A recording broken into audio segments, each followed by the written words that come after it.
মুসলিম ছেলে মেয়ে ছিল মুসলিম কান্ট্রিতে এই রকম মাইকের আওয়াজ পাবেন। आप जब वंदे मातरम पढ़ते हैं ये हमारे लिए शिर्क है। পশ্চিমবঙ্গের মাদ্রাসায় জোর করে বন্দে মাতারম গাওয়ানোর চরম চক্রান্ত কি শেষ পর্যন্ত সফল হলো?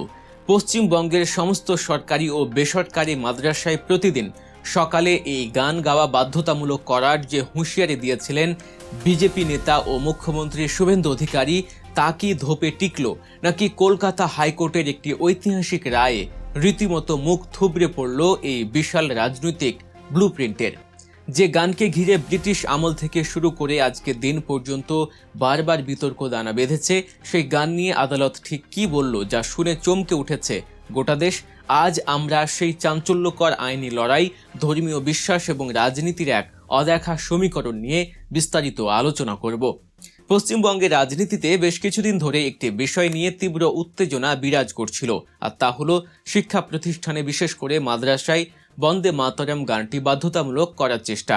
শুভেন্দু অধিকারী সরকার এবং তার অনুগামীরা এক প্রকার চরম হুঁশিয়ারি দিয়ে বলেছিলেন যে ভারতে থাকতে হলে সরকারের সব নির্দেশ মানতে হবে, এমনকি সংসদে বিল পাশ করিয়ে এবং প্রশাসনিক চাপ তৈরি করে মাদ্রাসায় এই গান গাওয়ানোর একটি অলিখিত ফতোয়া জারির চেষ্টা করা হয়। বলা হয় এই গান না গাইলে করা ব্যবস্থা নেওয়া হবে, এমনকি তা ফৌজদারি অপরাধ হিসেবেও গণ্য হতে পারে বলে প্রস্তাব রাখা হয়।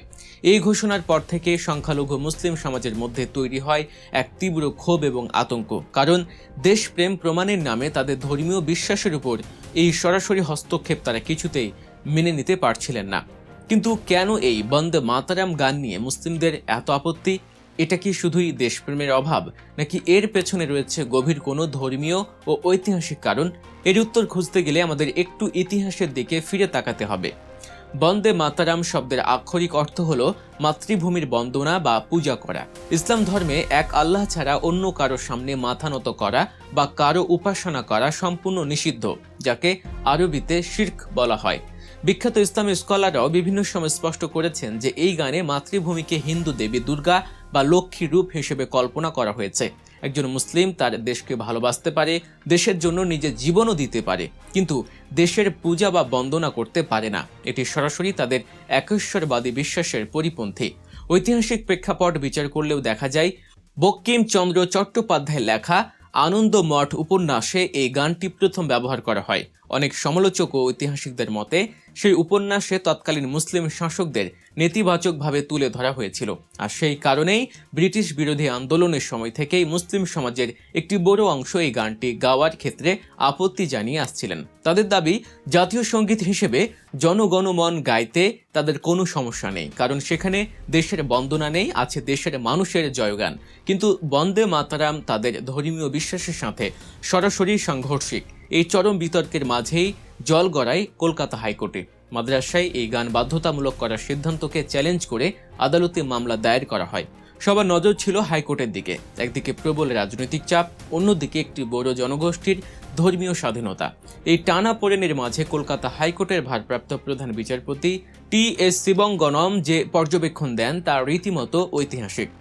And that is the madrasa shade, he must mandatorily. Well, there's a huge bloodshed on this. Tapes will fall. A person may be imprisoned, a person may be beaten. আদালত অত্যন্ত স্পষ্ট ভাষায় জানিয়ে দেন, অন্য ধর্মের কোনো শব্দ উচ্চারণ করলেই কেউ ভিন্ন ধর্মের হয়ে যায় না। আবার মাদ্রাসায় বন্দে মাতরমের কয়েকটি স্তবক গাইলে আকাশও ভেঙে পড়বে না বা কারো ধর্মীয় পরিচয় নষ্ট হয়ে যাবে না। কিন্তু আদালত এর সাথেই একটি যুগান্তকারী কথা যোগ করে।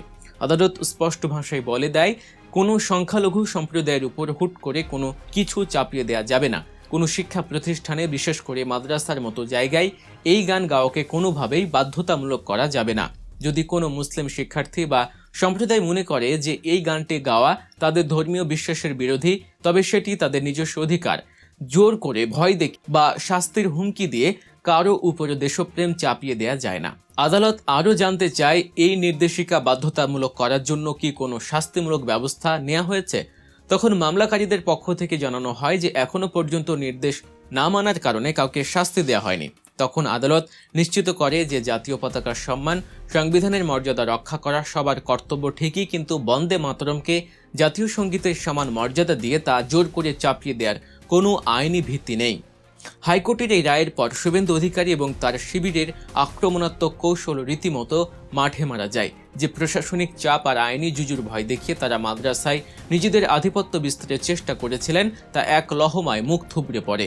এই পুরো ঘটনার সবচেয়ে আকর্ষণীয় দিকটি ছিল সংখ্যালঘু মুসলিম সমাজের প্রতিবাদ করার কৌশল। তারা কোনো উগ্র রাস্তায় হাঁটেননি, তারা পথে নেমে দাঙ্গাও করেননি, বরং তারা সংবিধান, আইনি পথ এবং দেশের ঐতিহাসিক মূল্যবোধকে হাতিয়ার করে লড়াই করেছেন।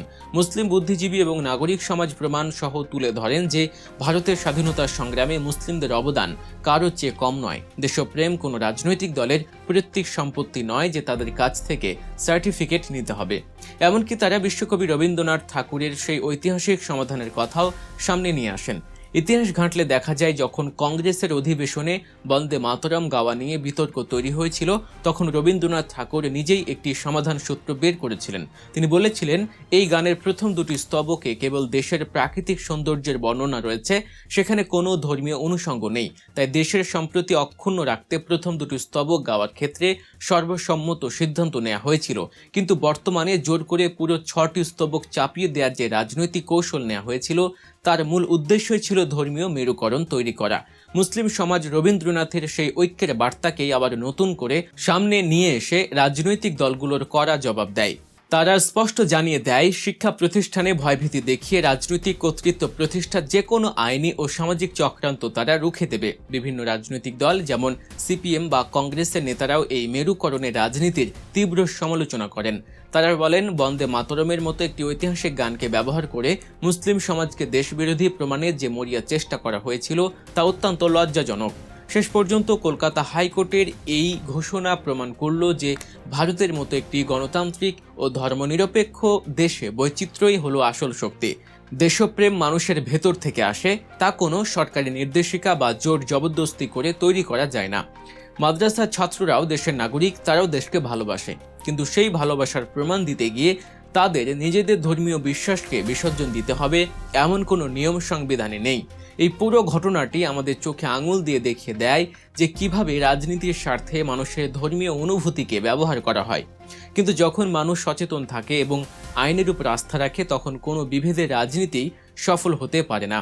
মাদ্রাসায় বন্দে মাতরম চাপিয়ে দেওয়ার এই চেষ্টা এবং হাইকোর্টের এই রায় নিয়ে আপনাদের কি মতামত? এটা কি সত্যি সংবিধান ও ধর্মীয় অধিকারের জয়, নাকি এর পেছনে লুকিয়ে আছে আরও বড় কোনো রাজনৈতিক চাল? আপনাদের মূল্যবান মতামত অবশ্যই নিচে কমেন্ট করে জানাবেন। ভিডিওটি শেষ পর্যন্ত দেখার জন্য ধন্যবাদ। দেশ এবং বিদেশের এমন আরও গুরুত্বপূর্ণ অজানা এবং বিশ্লেষণধর্মী খবরের আপডেট পেতে এখনই সাবস্ক্রাইব করুন গল্প নিউজ। আমাদের অন্যান্য ভিডিওগুলো দেখুন এবং আমাদের চ্যানেলের সাথেই থাকুন। আল্লাহ হাফেজ।